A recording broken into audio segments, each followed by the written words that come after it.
ముఖ్యమంత్రి చంద్రబాబు నాయుడు గారు నిన్న కలెక్టర్ల కాన్ఫరెన్స్లో ఆయన మాటలు చూస్తూ ఉంటే చంద్రబాబు నాయుడు గారు ఏమీ మారలేదు, 30 ఏళ్ల క్రితం ఎట్లయితే ఉన్నాడు ఇప్పుడు అదే మాటలు మాట్లాడుతూ ఉన్నాడని చెప్పాల్సి వస్తుంది. అసలు టూరిజం అన్నదాన్ని ఎవరైనా గుర్తించాల్సిందే, దానివల్ల ఉపాధి దొరుకుతుంది, దానికి ఏం అభ్యంతరం లేదు, ఆ ప్రాంతం కూడా కొంత అభివృద్ధి అవుతుంది.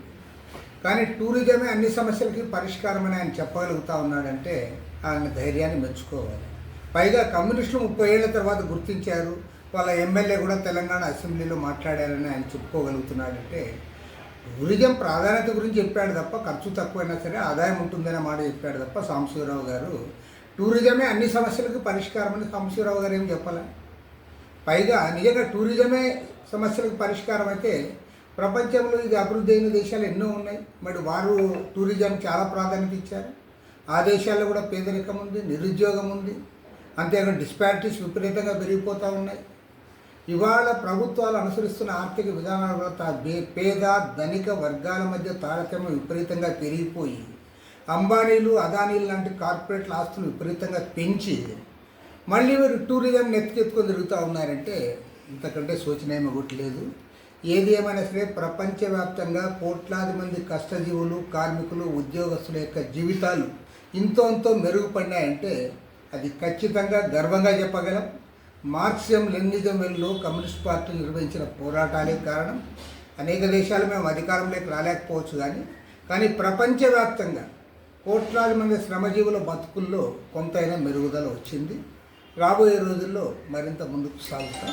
ఖచ్చితంగా ప్రపంచానికి ఏనాడైనా మార్గం చూపేది మార్క్సిజం లెనినిజమే తప్ప టూరిజం మాత్రం కాదని మాత్రం స్పష్టంగా చెప్పగలను.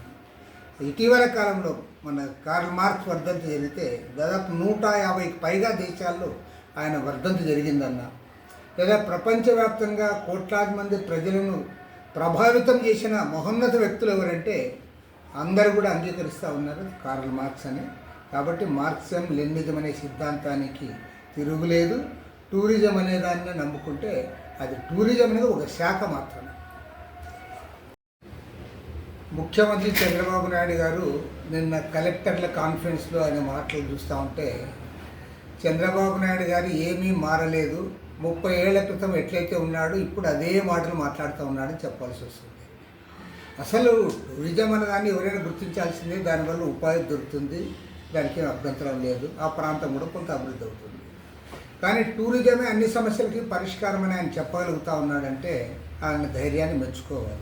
పైగా కమ్యూనిస్టులు 30 ఏళ్ల తర్వాత గుర్తించారు, వాళ్ళ ఎమ్మెల్యే కూడా తెలంగాణ అసెంబ్లీలో మాట్లాడారని ఆయన చెప్పుకోగలుగుతున్నాడంటే టూరిజం ప్రాధాన్యత గురించి చెప్పాడు తప్ప, ఖర్చు తక్కువైనా సరే ఆదాయం ఉంటుందనే మాట చెప్పాడు తప్ప సాంబశివరావు గారు టూరిజమే అన్ని సమస్యలకు పరిష్కారం అని సాంబశివరావు గారు ఏం చెప్పాలి. పైగా నిజంగా టూరిజమే సమస్యలకు పరిష్కారం అయితే ప్రపంచంలో ఇది అభివృద్ధి అయిన దేశాలు ఎన్నో ఉన్నాయి, మరి వారు టూరిజం చాలా ప్రాధాన్యత ఇచ్చారు. ఆ దేశాల్లో కూడా పేదరికం ఉంది, నిరుద్యోగం